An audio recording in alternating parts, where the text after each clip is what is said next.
How does an animal that weighs 6 tons disappear without a trace for 40 years? She returns in the driest season to save her entire family from vanishing.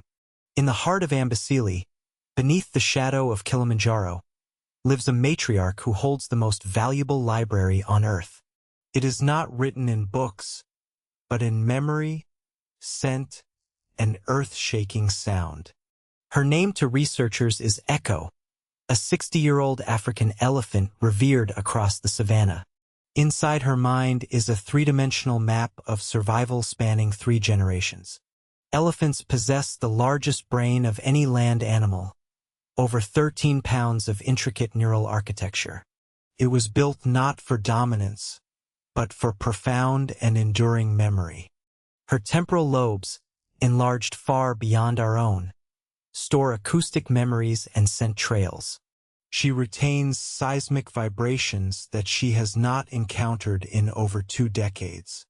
When drought grips the savanna, young mothers panic and scatter in confusion.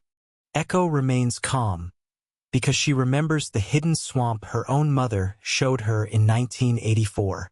This is not mere instinct, it is culture in its purest form. Knowledge is passed down through touch, through rumbles too low for human ears, and through gentle guidance of a trunk. That trunk contains over 40,000 muscles, a masterpiece of evolution itself. It can uproot a tree and then, seconds later, delicately wipe dust from a newborn calf's eye. Elephants are speaking constantly in infrasound, a hidden symphony beneath our hearing. Their language travels for miles through the ground, vibrating through sensitive pads in their feet. Researchers placed seismometers across the plain and uncovered astonishing secrets.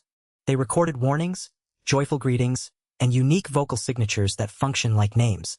At dusk, the herd gathers around Echo, not for food, but for reassurance. She rumbles a low, pulsing lullaby that synchronizes their heartbeats and lowers their collective stress. This empathy runs profoundly deep because elephants mourn with quiet dignity. They return to the resting places of their fallen, gently touching ivory and bone with reverence. Scientists once witnessed Echo standing guard for 2 nights beside a struggling calf from another family. She refused nourishment until the young one could stand again and rejoin its mother. Such altruism challenges everything we thought we knew about survival in the wild.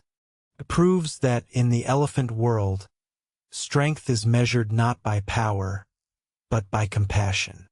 Yet this ancient wisdom now faces a modern and urgent threat.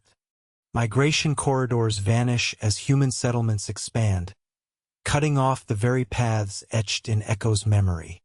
Conservationists now follow her knowledge with deep respect and careful science.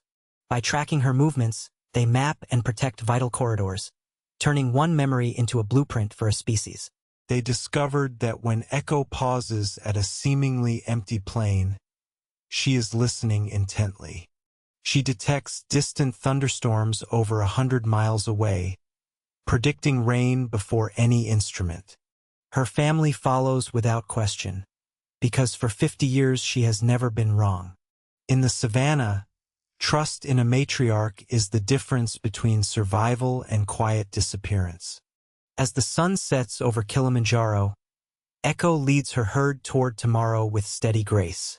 She carries within her the past, present, and future of her kind, one memory at a time. In the end, the elephant teaches us that true intelligence is not about forgetting. It is about remembering deeply, widely, and with enduring love. The question is no longer what elephants remember in their vast minds. The question is whether we will remember them and protect the living libraries walking among us. Because when the last matriarch fades, an entire archive vanishes with her. A library of waterholes, forest paths, and ancient songs is lost forever to the wind. So we watch Echo, massive, gentle, and timeless, as she moves forward. She places one deliberate foot in front of the other, writing the future into the dust with every step.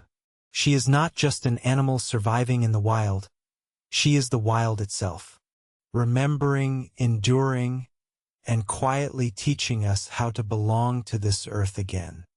If you listen closely on a quiet night in Amboseli, you might still feel it. A deep, ancient rumble through the earth, a heartbeat that connects us all.